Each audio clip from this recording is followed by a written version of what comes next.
Gerçekten unutmayın.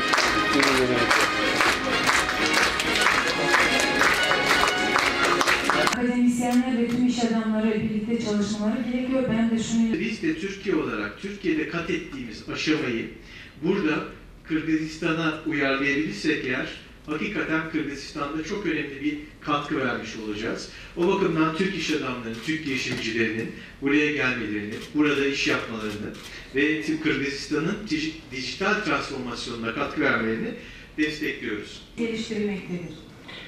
Sözün ayarında dağırıcı olur. Ошондой эле бул программа мамлекеттик кызмат көрсөтүүлөрдү жана административдик процедураларды автоматташтыруу жолу менен адам факторунун таасирин азайтып, коррупцияны жоюуга эффективдүү механизм болуп калат деп эсептейбиз. Билгип келип азыркы убакта иштеп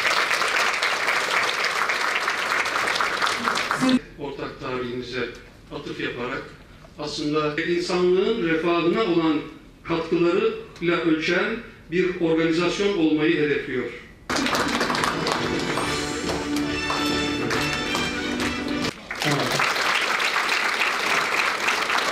Teknoloji hiçbir zaman insanlığı işsiz bırakmamıştır. Ne yapmıştır? Daha nitelikli iş alanları açmıştır. İnsan ergonomisini bozan, insan sağlığına zarar veren, monoton işleri robotlara, endüstriye yüklemiş ve insanlığa daha sosyal, daha kültürel, daha insani, daha düşüncesel iş sahaları açmıştır. Dünyanın dijital hale dönüştüğü bir yerde biz de Kırgızistan'da acaba Kırgızistan söz konusu sempozyumlar vasıtasıyla bu yeniliklerden, yeni dijital dönüşümlerden nasıl haberdar olabilir? Bu konuda bizler kendilerine nasıl yardımcı olabiliriz? Katılımcılar bir araya gelerek bu konuda ne tür projeler üretebilir? Amaçlarımız genel olarak bunlar. Ümit ederiz katılımcılarla birlikte beklediğimiz hedefler gerçekleştirilir.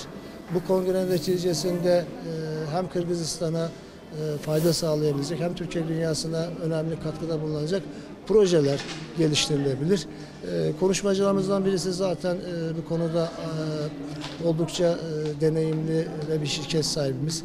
Özgür Akılsoft, Türkiye'de çok tanınmış yapay zeka robotlar üreten bir fabrikanın sahibi ve genel müdürü.